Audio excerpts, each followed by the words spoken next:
Breaking news చూస్తున్నాం. Drugs కట్టడికి ప్రభుత్వం కఠిన చర్యలు తీసుకుంటున్నప్పటికీ అడ్డుకట్టపడటం లేదు. యువత మత్తు పదార్థాలకు అలవాటు పడి జీవితాలను అంధకారం చేసుకుంటున్నారు. డ్రగ్స్ మత్తులో నేరాలకు పాల్పడుతున్నారు. బంగారం లాంటి భవిష్యత్తును బుగ్గిపాలు చేసుకుంటున్నారు.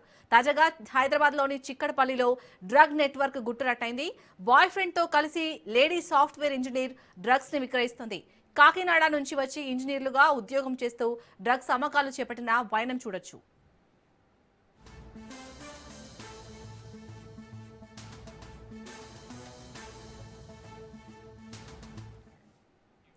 ప్రముఖ సాఫ్ట్వేర్ కంపెనీలో ఇంజనీర్ గా పనిచేస్తున్న సుష్మిత తన బాయ్ ఫ్రెండ్ ఇమాన్యుయల్ తో కలిసి డ్రగ్స్ దందాకు తెరలేపింది.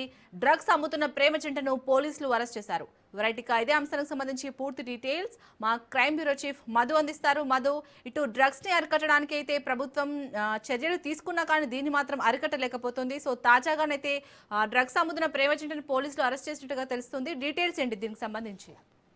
సాఫ్ట్వేర్ జాబ్ లో వచ్చేటటువంటి సాలరీ సరిపోలేదు అనుకునేదో ఏమో కానీ మొత్తానికైతే సుష్మిత మరొక బిజినెస్ అయితే మొదలుపెట్టింది. తాను మొదలుపెట్టినటువంటి బిజినెస్ సక్రమంగా ఉంది అనుకుంటే పొరపాటే. ఆమె మొదలుపెట్టినటువంటి ఆ బిజినెస్ ఏదైతే ఉందో అదంతా కూడా ఇల్లీగల్. సాఫ్ట్వేర్ జాబ్ లో వచ్చేటటువంటి ఆ జీతం కన్నా ఇది వచ్చే లాభమే ఎక్కువ అనుకుని ఫీల్ అయినటువంటి సుష్మిత మొత్తానికైతే బాయ్ ఫ్రెండ్ తో కలిసి చెత్తా పట్టా లేకపోవడం అనేదే కాకుండా ఇద్దరితో కలిసి అంటే బాయ్ ఫ్రెండ్ తో కలిసి ఈ పని కూడా అంటే డ్రగ్స్ అమ్మేటటువంటి పని కూడా చేయాలనైతే నిర్ణయించుకుంది. ఈ నేపథ్యంలోనే హైదరాబాద్ లో ఉండేటటువంటి కొంతమంది డ్రగ్స్ కు అలవాటు పడినటువంటి వారు ఎవరైతే ఉన్నారో వారికి ఈ ప్రేమ జంట, ఈ అపురూపమైనటువంటి ప్రేమ జంట ఎవరైతే ఉన్నారో చూడముచ్చటగా చూడొచ్చు, మనం న్యూస్ లో కూడా చూడొచ్చు.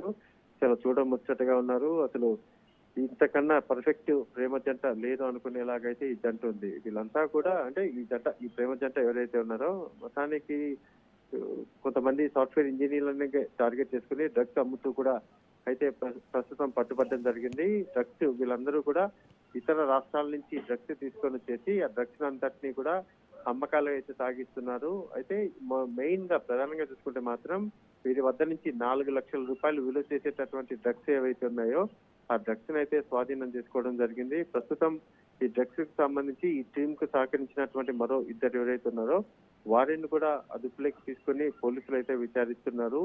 ప్రధానంగా కూడా వీళ్ళు ఎవరైతే పట్టుబడినటువంటి ఈ ప్రేమ జంట సుష్మిత ఆమె బాయ్ ఫ్రెండ్ ఎవరైతే ఉన్నారో వీళ్ళిద్దరూ కూడా గత కొంతకాలం నుంచే డ్రగ్స్ అమ్మకాలు మొదలు పెట్టినట్టుగా తెలుస్తుంది. రైట్ నో వీరి దగ్గర నుంచి మరికొంత సమాచారం అయితే రావాల్సి ఉంది. ఇప్పటి వరకు చూసుకుంటే మాత్రం వీరి వద్ద 4 లక్షల విలువ చేసేటటువంటి డ్రగ్స్ దొరికాయని అయితే పోలీసులు చెప్తున్నారు. మధు, అసలు వీరు డ్రగ్స్ ఎక్కడి నుంచి తీసుకొస్తున్నారు, దాని గురించి ఏమైనా డీటెయిల్స్ తెలుసాయా? బెంగళూరుతో పాటు మహారాష్ట్ర ఈ ప్రధాన నగరాలు ఏవైతే ఉన్నాయో ఇతర రాష్ట్రాల నుంచి ఈ డ్రగ్స్ తీసుకొని రావడం అంటే అక్కడ కొనుగోలు చేయడం, అక్కడ డ్రగ్స్ ఎవరైతే ఉన్నారో అక్కడి నుంచి వారి ద్వారా డ్రగ్స్ తీసుకొని రావడము, తీసుకొని వచ్చినటువంటి డ్రగ్స్ ఏవైతే ఉన్నాయో వాటన్నిటినీ కూడా ఇక్కడ హైదరాబాద్ లో సాఫ్ట్వేర్ ఇంజనీర్ చేసేటటువంటి వారి దగ్గరికి డీలింగ్స్ కుదుర్చుకొని అంటే మీకు మేము డ్రగ్స్ ఇస్తాము, మేము ఇచ్చేటటువంటి డ్రగ్స్ ఏవైతే ఉన్నాయో వాటిని వాళ్ళు చెప్పేటటువంటి రేటు. అందులోనూ ఈ మధ్య కాలంలో చూసుకుంటే హైదరాబాద్ లో పూర్తిగా కూడా డ్రగ్స్ పైన యాంటీ నార్కోటిక్ టీమ్ తో పాటు లా అండ్ ఆర్డర్ పోలీసులు కూడా పూర్తిగా కూడా దృష్టి పెట్టారు. ఎక్కడా కూడా డ్రగ్స్ అమ్మకాలు అనేది జరగట్లేదు.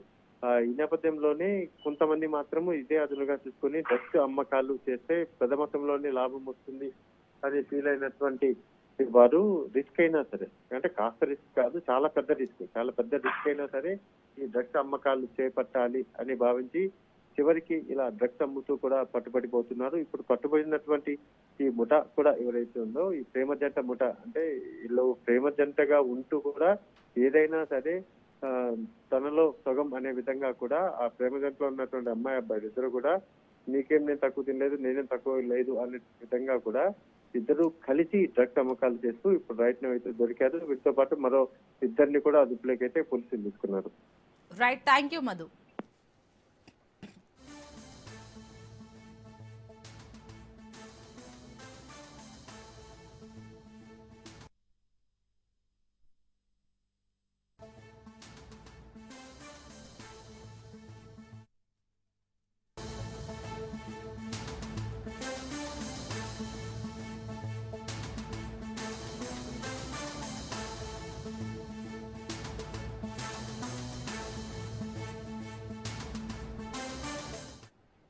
ప్రియుడి ఇంటి ఎదుట ప్రియురాలు ధర్నాకు దిగింది. ఈ ఘటన ఎన్టీఆర్ జిల్లా జగ్గయ్యపేట పట్టణంలోని కాకాని నగర్లో చోటు చేసుకుంది. ఏలూరు జిల్లాకి కైకలూరుకు చెందిన వరలక్ష్మి, జగ్గయ్యపేటకు చెందిన బాలు సత్యదేవ్ గత 6 ఏళ్లుగా ప్రేమలో ఉన్నారు. గత కొంతకాలంగా యువకుడు మొహం చాటేయడంతో యువతి ఆందోళనకు దిగింది. తనను వదిలించుకునే ప్రయత్నం చేస్తున్నారని ఆరోపించింది. తనకు న్యాయం చేయాలని బాధిత యువతి కోరింది.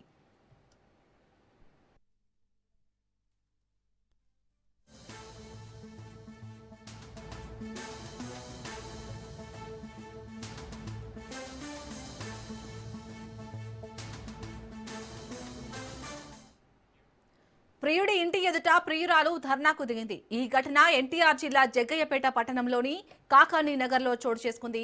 ఏలూరు జిల్లాకు కైకలూరుకి చెందిన వరలక్ష్మి, జగ్గయ్యపేటకు చెందిన బాలు సత్యదేవ్ గత 6 ఏళ్లుగా ప్రేమలో ఉన్నారు. గత కొంతకాలంగా యువకుడు మొహం చాటేయడంతో యువతి ఆందోళనకు దిగింది. తనను వదిలించుకునే ప్రయత్నం చేస్తున్నారని ఆరోపించింది. తనకు న్యాయం చేయాలని బాధిత యువతి కోరింది.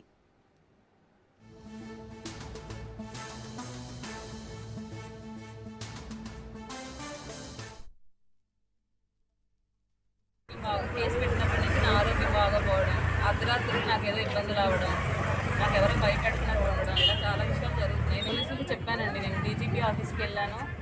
నాకు సూసైడ్ అటెంప్ట్ చేసి నాకు ఒంట్లో బాగోలేకపోయినా నేను డీజీపీ ఆఫీస్కి మా అమ్మ నేను వర్షంలో తిరిగాము, కమిషనర్ ఆఫీస్కి తిరిగాము, విజయవాడ ఆఫీస్కి తిరిగాము, ఉమెన్ కమిషన్కి వెళ్ళాను. నేను వచ్చి కేసు పెట్టాను నేను దిశలో.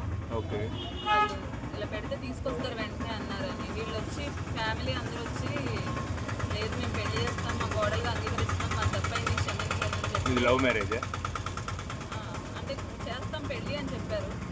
తిరుమల గిరిలో పెళ్లి చేస్తాము, సత్యనారాయణ వ్రతం ఇవన్నీ చెప్పి సరే పెద్దలు చెప్పారు కదా అని ఇంకా నమ్మి అప్పటి నుంచి ఫోన్లు మాట్లాడుతున్నానండి. వీళ్ళకి తెలుసని వీళ్ళు ఇప్పటికప్పుడు అబూట్ చేసాము, ఇక్కడ తిరిగాము అంటున్నారు కానీ మనిషి రాదు.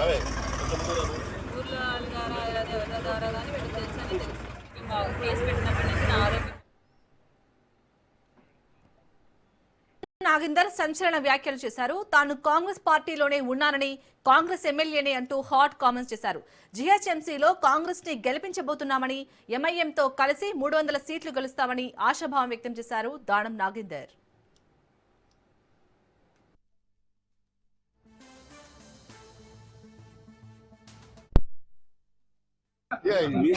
ఏ పార్టీలో ఉంటే అదే గెలుస్తుంది కదా, అది మన స్పెషాలిటీ కదా. కాంగ్రెస్ గెలుస్తుంది కదా, ఇంకెవరు గెలుస్తుంది? వేరే పార్టీ గెలుస్తుందా? ముఖ్యమంత్రి గారు ఇంత బడ్జెట్ ఇచ్చి ఇన్ని అభివృద్ధి చేసిన తర్వాత మళ్ళీ ఏ పార్టీ గెలుస్తుందని నువ్వు తిరకాసు మాటలు ఎందుకు? కాంగ్రెస్ చెప్తున్నాం కదా,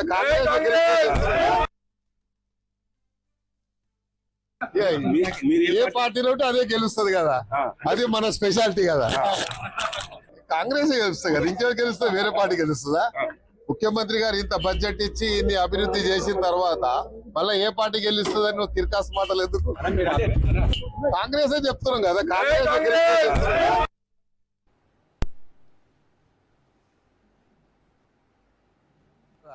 అది మన స్పెషాలిటీ కదా. కాంగ్రెస్ గెలుస్తుంది కదా, ఇంకెవరు గెలుస్తుంది? వేరే పార్టీ గెలుస్తుందా? ముఖ్యమంత్రి గారు ఇంత బడ్జెట్ ఇచ్చి ఇన్ని అభివృద్ధి చేసిన తర్వాత మళ్ళీ ఏ పార్టీ గెలుస్తుందని నువ్వు తిరకాసు మాటలు ఎందుకు? కాంగ్రెస్ చెప్తున్నాం కదా.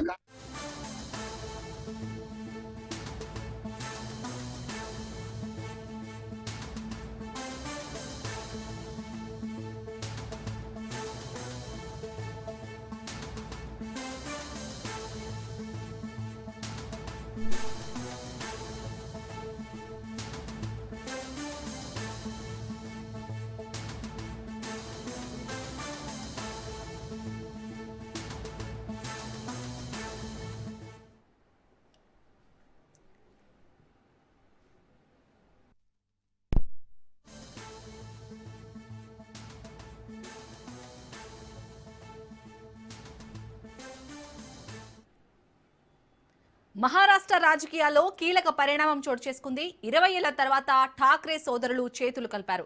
ముంబై స్థానిక ఎన్నికల్లో కూటమిగా ఏర్పడి పోటీ చేస్తామని ప్రకటించారు. శివసేన, ఎంఎన్ఎస్ కూటమి భాగస్వాములు. ముంబైకి మరాఠీ మేయర్ వస్తారని మహారాష్ట్ర నవనిర్మాణ్ సేన అధినేత రాజ్ ఠాక్రే తెలిపారు. ఏం జరిగినా ముంబై తమతోనే ఉంటుందని ఉద్ధవ్ ఠాక్రే అన్నారు.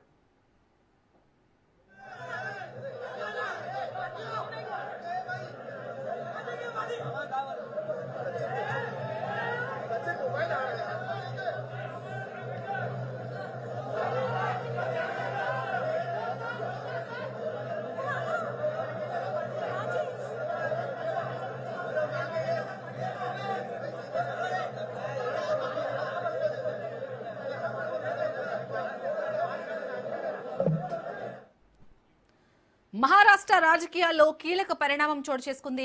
20 ఏళ్ల తర్వాత ఠాక్రే సోదరులు చేతులు కలిపారు. ముంబై స్థానిక ఎన్నికల్లో కూటమిగా ఏర్పడి పోటీ చేస్తామని ప్రకటించారు. శివసేన, ఎంఎన్ఎస్ కూటమి భాగస్వాములు. ముంబైకి మరాఠీ మేయర్ వస్తారని మహారాష్ట్ర నవనిర్మాణ్ సేన అధినేత రాజ్ ఠాక్రే తెలిపారు. ఏం జరిగినా ముంబై తమతోనే ఉంటుందని ఉద్ధవ్ ఠాక్రే అన్నారు. రైట్గా ఇదే అంశానికి సంబంధించి పూర్తి డీటెయిల్స్ మా ఇన్పుట్ ఎడిటర్ శ్రీకాంత్ అందిస్తారు. శ్రీకాంత్, దాదాపు 20 ఏళ్ల తర్వాత ఠాక్రే సోదరులు కలిశారు. అలాగే స్థానిక ఎన్నికల్లో కూటమిగా ఏర్పడి పోటీ చేస్తామని కూడా ప్రకటించారు. సో ముంబై రాజకీయాలు ఎలా ఉండబోతాయి అనుకోవచ్చు? అప్డేట్స్ ఏంటి? శాలిని, ఖచ్చితంగా ముంబై రాజకీయాల్లో ఒక భారీ పరిణామం అని చెప్పాలి. ఎందుకంటే ఉత్తర దక్షిణ ధృవాలు వీళ్ళు ఉద్ధవ్ ఠాక్రే సోదరులు ఇద్దరు కూడా.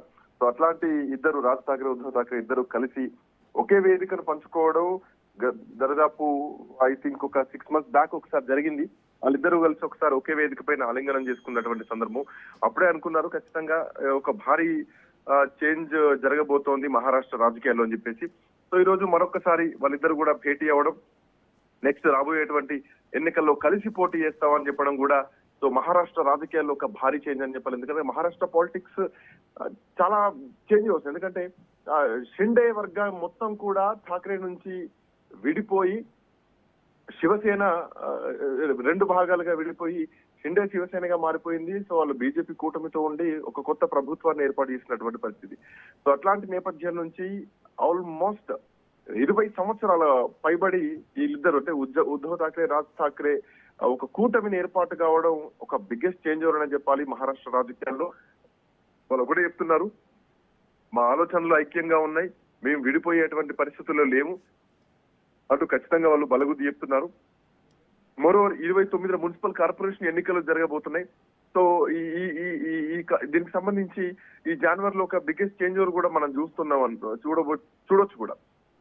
ఎందుకంటే ఇప్పటికే బిఎంసీ అంటే బృహన్ ముంబై మున్సిపల్ కార్పొరేషన్ ఎన్నికల్లో కలిసి పోటీ చేస్తామని ప్రకటించడం, వీళ్ళిద్దరి బంధం రానున్నటువంటి రోజుల్లో రాష్ట్ర రాజకీయాల్లో కూడా కీలక పాత్ర పోషిస్తామని చెప్పడం అఫ్ కోర్స్ చెప్పినట్టే అనుకోవాలి. సో దీంట్లో వాళ్ళ పార్టీలు ఏవైతే ఉన్నాయో అటు ఎంఎన్ఎస్ కానీ ఇటు శివసేన అంటే ఉద్ధవ్ ఠాక్రే శివసేన ఏదైతే ఉందో వీళ్ళిద్దరూ కలిసి పోటీ చేస్తున్నారు. ఆల్మోస్ట్ 20 సంవత్సరాల తర్వాత ఒక కూటమిని ఏర్పాటు చేయడం. ఈవెన్ 2005లో రాజ్ ఠాక్రే శివసేన నుండి విడిపోయి ఆయన ఎంఎన్ఎస్ పెట్టుకున్నారు, అంటే ఆ పార్టీని స్థాపించడం జరిగింది. సో ఇద్దరు కూడా ఆ టైంలో ఒక డీవియేషన్ వచ్చేసింది పొలిటికల్ గా. సో ఇప్పుడు ఆ పొలిటికల్ డీవియేషన్ ని కాదు, ఇక ఖచ్చితంగా అంటే షిండే ఎఫెక్ట్ తోటి ఇద్దరు అన్నదమ్ముళ్ళు కలిశారనే చెప్పాలి. సో మనమే విచ్ఛిన్నమైతే మరి ఇక ప్రజల పరిస్థితి ఏమిటి అని మాట్లాడుతూ మహారాష్ట్ర కోసం మేమిద్దరం కూడా ఐక్యంగా ఉన్నామంటూ కూడా ఉద్ధవ్ ఠాక్రే చేసినటువంటి ఇవాళ చేసిన కామెంట్ ఏదైతే ఉందో అది ఖచ్చితంగా ఒక భారీ చేంజ్ అని చెప్పాలి. సో ఈ రోజు నిజానికి వాళ్ళిద్దరూ కలిసి శివాజీ పార్క్ లో ఉన్నటువంటి బాలాసాహెబ్ ఠాక్రే స్మారక విగ్రహాన్ని, ఆ చిహ్నం ఏదైతే ఉందో అక్కడ నివాళులు అర్పించడం జరిగింది. మహారాష్ట్రలో ముఖ్యంగా 29 మున్సిపల్ కార్పొరేషన్ లో ముఖ్యంగా బిఎంసీలో జనవరి 15న పోలింగ్ జరగబోతోంది. సో ఫలితాలు 16న రాబోతున్నాయి. సో దీంట్లో ఉద్ధవ్ ఠాక్రే, రాజ్ ఠాక్రే ప్రసంగంలో కీలకమైనటువంటి అంశాలు ఏంటంటే ముంబై మేయర్ ఖచ్చితంగా మరాఠీ అవుతారు అంటూ కూడా మరాఠా రాజకీయ అంటే ఒక సెంటిమెంట్ తీసుకొస్తున్నారు. ముంబై రాజ్ ఠాక్రే బాల్ ఠాక్రే కుటుంబానిదే. సో మా మధ్య ఎట్లాంటి వివాదం లేదు. సో మా పోరాటం ఇంకా పెద్దగానే ఉంటుంది. సో మహారాష్ట్రలో ఇప్పుడు రాబోయేటువంటి మేయర్ పీఠం కూడా మాదే, తో పాటు మిగతా మున్సిపల్ కార్పొరేషన్లకు కూడా తొందరలోనే ప్రకటిస్తామంటూ కూడా చెప్పడం జరిగింది. అంటే మనం విడిపోతే ఖచ్చితంగా శత్రువుకు అది ఆ విధంగా మారుతుంది. సో ఖచ్చితంగా ఈ కూటమి ఏదైతే ఉందో ఇవాళ ప్రకటించినటువంటి ఈ కూటమి ఖచ్చితంగా ముందుకే పోతుంది, మహారాష్ట్ర రాజకీయాలు శాసిస్తామంటూ కూడా ముందుకెళ్తున్నటువంటి పరిస్థితి. ఈవెన్ గతంలో 5 నెలల కింద ఇందాక నేను చెప్పినట్టు శాలిని ఆల్మోస్ట్ ఏదైతే జూలై 5, 2025 రోజు మహారాష్ట్రలో ఆ రోజు వీళ్ళు కలిసినటువంటి సందర్భం కూడా ఒకసారి గుర్తు చేసుకోవాలి. ఎందుకంటే హిందీ వివాదం నడుస్తోంది మహారాష్ట్ర కానీ దేశం మొత్తం కూడా కానీ. మహారాష్ట్రలో మరాఠా కాకుండా హిందీ పైన హిందీని చొప్పించాలని కేంద్రం ప్రయత్నం చేస్తోంది. ఇది మరాఠాను దెబ్బతీసేటువంటి ప్రయత్నం, ఎమోషన్స్ దెబ్బతీస్తుందంటూ కూడా మహారాష్ట్రలో హిందీ పైన ఆ వివాదం కొనసాగుతున్నటువంటి టైంలోనే ఉద్ధవ్ ఠాక్రే తో పాటు రాజ్ ఠాక్రే ముంబైలో అప్పుడు వలీడోమ్ లో మరాఠీ ఐక్యత మీద ఒక భారీ ర్యాలీ నిర్వహించడం జరిగింది. సో ఆ ర్యాలీ తర్వాత వీళ్ళిద్దరూ కలిసి ఇక నుంచి రాజకీయాల్లో క్రియాశీలకంగా కలిసి పోటీ చేయబోతున్నారని అప్పుడే వాళ్ళు హింట్ ఇవ్వడం జరిగింది. ఆ హింట్కి ఈ రోజు కూటమిగా ఏర్పడడం జరిగింది. సో మోరోవర్ ఇప్పుడున్నటువంటి పరిస్థితుల్లో ఉద్ధవ్ ఠాక్రే, రాజ్ ఠాక్రే కలిసి ఎన్నికల్లో పోటీ చేయడం చాలా ప్రధానంగా మారింది మహారాష్ట్ర రాజకీయాల్లో. దాంట్లో కీలకమైనటువంటి అంశాలని కొన్ని మనం అర్థం చేసుకుంటే గనక ఇప్పుడు మరాఠీ ఓట్లు ఏవైతే ఉన్నాయో వీళ్ళందరినీ కూడా ఒక దగ్గరికి తీసుకొస్తున్నారు. అంటే ఇంతకుముందు బాల్ ఠాక్రే సెంటిమెంట్ ఉన్నా గానీ ఉద్ధవ్ ఠాక్రే, రాజ్ ఠాక్రే రెండుగా విడిపోయారు. సో ఇప్పటి వరకు ఈ వీళ్ళిద్దరూ విడిపోవడం వల్ల మరాఠీ ఓట్లు చీలిపోయినాయి. సో దీంట్లో ఇప్పుడు మరాఠీ ఓట్లు మొత్తం కూడా ఈ ఇద్దరికే కలిసి వస్తాయి అన్నది ప్రధానమైనటువంటి ఎజెండా. సో దీంట్లో బీజేపీతో పాటు కాంగ్రెస్, ఎన్సీపీ కూటమి మీద కూడా ఖచ్చితంగా ప్రభావం అనేది పడుతుంది. అండ్ మోర్ ఓవర్ ఈ ఇద్దరు కలిస్తే భారతీయ జనతా పార్టీకి పెద్ద సవాలనే చెప్పాలి. అటు ముంబైలో ముంబై టౌన్ విషయం చూసుకుంటే ముంబై టౌన్ గానీ ఈవెన్ అటు గుజరాత్ గానీ ఉత్తర భారత ఓటు బ్యాంకు పైన బీజేపీ నిజానికి చాలా బలమైనటువంటి ఓటు బ్యాంకును సంపాదించుకున్నది. సో అటు ఈ ఠాక్రే సోదరుల కూటమి ఖచ్చితంగా బీజేపీ ఏదైతే ప్రత్యక్ష రాజకీయాలు చేస్తుందో సోషల్ ఇంజనీరింగ్ చేసుకుంటూ అండ్ మోరోవర్ షాల్ని మహారాష్ట్రలో సోషల్ ఇంజనీరింగ్ పనికిరాదు. అక్కడ శివాజీ సెంటిమెంట్ ఉంటుంది. మనం చూడొచ్చు గతంలో లోక్సభ ఎన్నికలు జరిగినప్పుడు ఛత్రపతి శివాజీ విగ్రహం కూలిపోతే ఏకంగా ప్రధానమంత్రి నరేంద్ర మోడీ వచ్చి క్షమాపణలు చెప్పేటువంటి పరిస్థితి వచ్చిందంటే ఎంత ఒక రకమైనటువంటి భావోద్వేగంలో మరాఠాలు ఉంటారన్నది చెప్పనవసరం లేదు. అట్లాంటి మరాఠాలు రెండుగా చీలిపోయారు. రాజ్ ఠాక్రే తో పాటు ఇటు ఉద్ధవ్ ఠాక్రే ఈ రెండుగా విడిపోయారు. సో వీళ్ళిద్దరూ కలిస్తే మహారాష్ట్ర రాజకీయాల్లో కీలకమైనటువంటి పరిణామం ఉంటుంది. మోరోవర్ ఇప్పుడు షిండే వర్గం మీద ఖచ్చితంగా ఉంటుంది. ఎందుకంటే ఉద్ధవ్ ఠాక్రే నుంచి షిండే వేరైపోయి ఉద్ధవ్ని మొత్తం కూడా బలహీనపరచడం జరిగింది. షిండే ముఖ్యమంత్రి అయ్యారు. సో ఇప్పుడున్నటువంటి పరిస్థితుల్లో మొన్న జరిగినటువంటి ఎన్నికల్లో షిండేని కాదు అంటే షిండే ఫేస్ పరంగా మహారాష్ట్ర ఎన్నికలు జరిగినా గానీ అక్కడ ఫడ్నవీస్ కూడా భారతీయ జనతా పార్టీ ప్రభావం ఎక్కువగా ఉంది. మరాఠా సెంటిమెంట్ అక్కడ కలిసి వచ్చింది. సో అది బీజేపీకి హిందుత్వవాద సెంటిమెంట్ కలిసి వచ్చింది కాబట్టి అది షిండే వర్గానికి ప్లస్ అయింది. అప్పుడున్నటువంటి ప్రకటించినటువంటి హామీలు కానీ వాటెవర్. సో ఇప్పుడున్నటువంటి పరిస్థితుల్లో ఏక్నాథ్ షిండే వర్గం అసలైనటువంటి నిజమైన శివసేన అని పిలిపించుకుంటుంది. వీళ్ళిద్దరూ ఏకమైతే గనక ఖచ్చితంగా ఇక మరాఠాలు మొత్తం కూడా ఈ ఇద్దరు అన్నదమ్ములతోనే ఉన్నారని చెప్పడంలో ఈ కలయిక, ఈ కూటమి అనేది ఒక రిజల్ట్ చూపిస్తుంది, ఒక ఎక్స్పోజ్ చేస్తుందని చెప్పడంలో ఎట్లాంటి సందేహం లేదు. అండ్ మోర్ ఓవర్ ఇప్పుడు బిఎంసీ ఏదైతే ఉందో దేశంలోనే కొంచెం అత్యంత ధనికమైనటువంటి మున్సిపల్ కార్పొరేషన్ అని చెప్పాలి. ఈవెన్ చాలా కాలం పాటు శివసేన ఆధిపత్యాన్ని కొనసాగించినా గానీ ఉద్ధవ్ ఠాక్రే కోల్పోయినటువంటి రాజకీయ స్థానం ఏదైతే ఉందో ఇది ఖచ్చితంగా కంటిన్యూ చేయడంలో ఈ ఇద్దరు ఇక ముందుకెళ్తున్నారని చెప్పడం ఎట్లాంటి సందేహం అయితే లేదని చెప్పాలి. Shalini. Right, thank you Srikanth.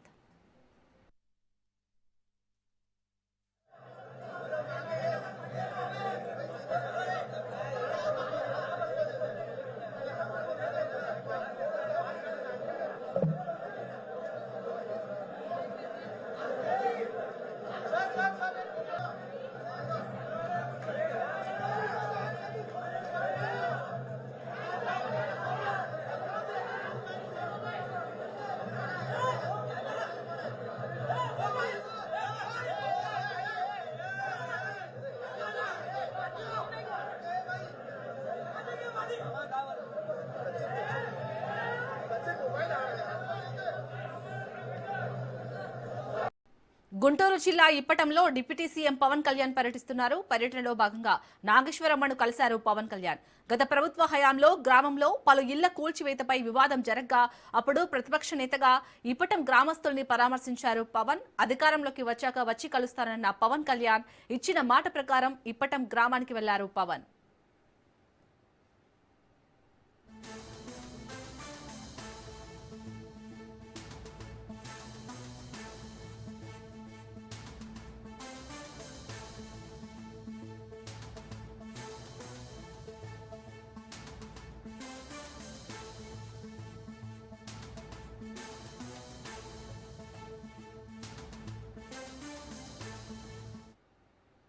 Guntur జిల్లా ఇప్పటంలో డిప్యూటీ సీఎం పవన్ కళ్యాణ్ పర్యటిస్తున్నారు. పర్యటనలో భాగంగా నాగేశ్వరమ్మను కలిశారు పవన్ కళ్యాణ్. గత ప్రభుత్వ హయాంలో గ్రామంలో పలు ఇళ్ల కూల్చివేతపై వివాదం జరగ్గా అప్పుడు ప్రతిపక్ష నేతగా ఇప్పటం గ్రామస్తుల్ని పరామర్శించారు పవన్. అధికారంలోకి వచ్చాక వచ్చి కలుస్తానన్న పవన్ కళ్యాణ్ ఇచ్చిన మాట ప్రకారం ఇప్పటం గ్రామానికి వెళ్లారు పవన్.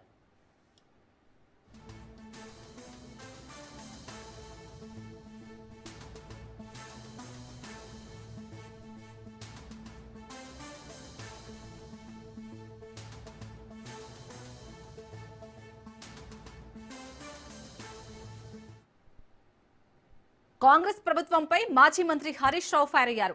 పంచాయతీ ఎన్నికల్లో బీఆర్ఎస్ సత్తా చాటిందని హరీష్ రావు అన్నారు. పల్లెపోరులో ప్రజలు కాంగ్రెస్ కి బుద్ధి చెప్పారని చెప్పారు. ఎన్నికలు ఎప్పుడొచ్చినా బీఆర్ఎస్ దే అధికారంలోకి వస్తుందని హరీష్ రావు అన్నారు. రేవంత్ పాలనలో అన్ని వర్గాలు ఆగమాగమయ్యాయని ఆయన విమర్శించారు. రేవంత్ రెడ్డిని ప్రజలు ఫుట్బాల్ ఆడే రోజు దగ్గరలోనే ఉందన్నారు. ఇలా కాంగ్రెస్ వాళ్ళు ఏం చేస్తున్నారు? ఏదన్నా మంచి పని ఒకటన్నా అయిందా? అందాల పోటీలు పెడతారు. ఎవరికి పనికొస్తే అందాల పోటీలు? 100 కోట్లు ఖర్చు పెట్టి అందాల పోటీలు పెడతాడు రేవంత్ రెడ్డి. 100 కోట్లు ఖర్చు పెట్టి ఫుట్బాల్ ఆడతాడు రేవంత్ రెడ్డి. నువ్వు ఫుట్బాల్ ఆడితే మాకేమొస్తుంది? నిన్ను ఫుట్బాల్ ఆడే రోజులు దగ్గరలోనే ఉన్నాయి బిడ్డ రేవంత్ రెడ్డి. నువ్వు ఫుట్బాల్ ఆడు కాదు, నిన్ను ఫుట్బాల్ ఆడతారు తెలంగాణ ప్రజలు. ఎందుకంటే సింగరేణి పైసలు 10 కోట్లు, సిఎస్ఆర్ పైసలు 100 కోట్లు, గవర్నమెంట్ పైసలు 5 కోట్లతో స్టేడియం కట్టి ఈయన ఫుట్బాల్ నేర్చుకుంటాడు. ఎవరికి కావాలి? బీఆర్ఎస్ ఉన్నప్పుడు, మన గవర్నమెంట్ ఉన్నప్పుడు సింగరేణి పైసలతో స్కూళ్లు కట్టినాం, కాలేజీలు కట్టినాం, పిల్లల చదువుల కోసం ఆలోచన చేసినాం. ఇలా ఆ డబ్బులుంటే 1 కోటి రూపాయలకు స్కూల్ కట్టొచ్చు కదా, ఓ రోడ్లు వేయొచ్చు కదా. నువ్వు ఫుట్బాల్ కోసం 100 కోట్లు ఖర్చు పెట్టుడేంది? నువ్వు ఫుట్బాల్ ఆడడానికి 100 కోట్లు ఖర్చు పెడితే మా ప్రజలకేమొస్తుంది, మా పిల్లలకేమొస్తుంది అని నేను అడుగుతా ఉన్నా. అంటే నువ్వు అందాల పోటీల మీద ఉన్న ప్రేమ, ఫుట్బాల్ మీద ఉన్న ప్రేమ మా రైతులకు ఎరువులు సరఫరా చేసిన మీద లేకపోయా. మొన్నటిదాకా వానకాలం వానలు పడుతుంటే తడుచుకుంటా లైన్లలో నిలబడ్డాం. ఇప్పుడేమో యాప్లు మ్యాప్లు అంటుంది. ఎవరికి కావాలి ఈ యాప్లు? భారత అంతరిక్ష పరిశోధన సంస్థ ఇస్రో మరో ఘనత సాధించింది. వాణిజ్య ప్రయోగాల్లో కీలక మైలురాయిని అందుకుంది. శ్రీహరికోటలోని సతీష్ ధవన్ స్పేస్ సెంటర్ షార్ నుంచి చేపట్టిన బాహుబలి రాకెట్ LVM-3M6 ప్రయోగం విజయవంతమైంది. ఈ ప్రయోగంతో అమెరికాకు చెందిన అధునాతన కమ్యూనికేషన్ ఉపగ్రహం బ్లూబర్డ్ బ్లాక్ 2ను ఇస్రో విజయవంతంగా కక్షలోకి ప్రవేశపెట్టింది.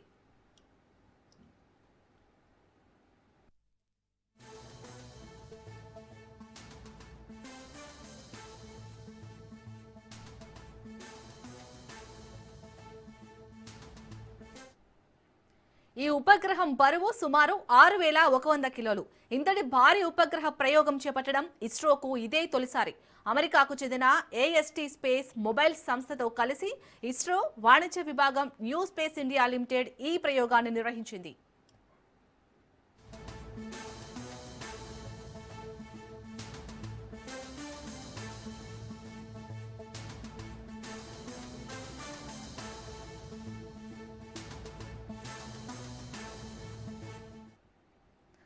ఉదయం 8:55 43.5 మీటర్ల పొడవైన LVM-3M6 రాకెట్ నిప్పులు కక్కుతూ నింగిలోకి దూసుకెళ్లింది.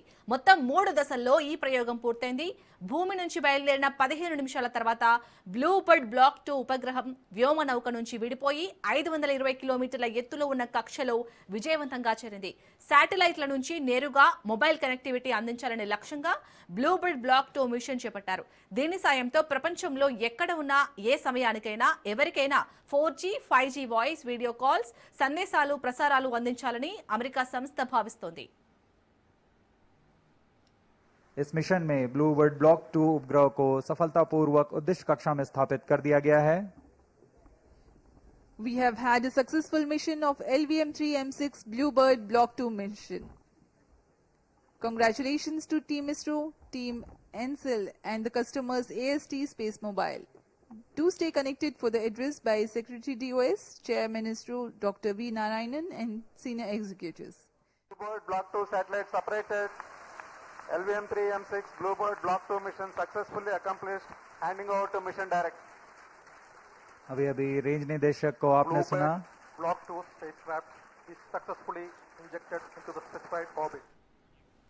బాహుబలి ప్రయోగం విజయవంతమైందని ISRO chairman doctor V Narayanan అన్నారు.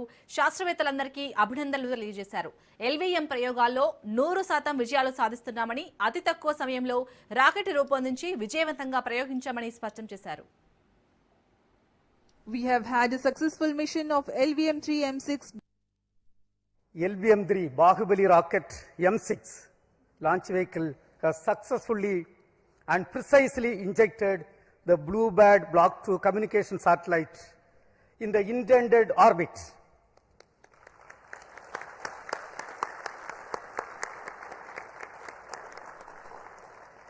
This is the first dedicated commercial launch for a customer from USA, that is AST Space Mobile. Let me congratulate the New Space India Limited, the launch vehicle teams of the Department of Space and the satellite project team of AST Space Mobile on this outstanding achievement and contribution for the global community. This is our 104th launch from Sriharikota, also the 9th successful mission of LVM-3 launch vehicle, demonstrating its 100% reliability. As all of you may recall, we had the LVM-3 launch just last month, 2nd November 2025. This is also the first time we have a back-to-back mission of LVM-3 within just 52 days. It's a great achievement and a great target achieved as per the vision of our Honorable Prime Minister of India. This was not an easy task considering the enormous efforts required, because it requires very close coordination among various teams at different ISRO centers, units, industry, launch complex, and the entire infrastructure availability. I take this opportunity to congratulate each and every team members for achieving this great feat for our country. LVM-3 Bahubali.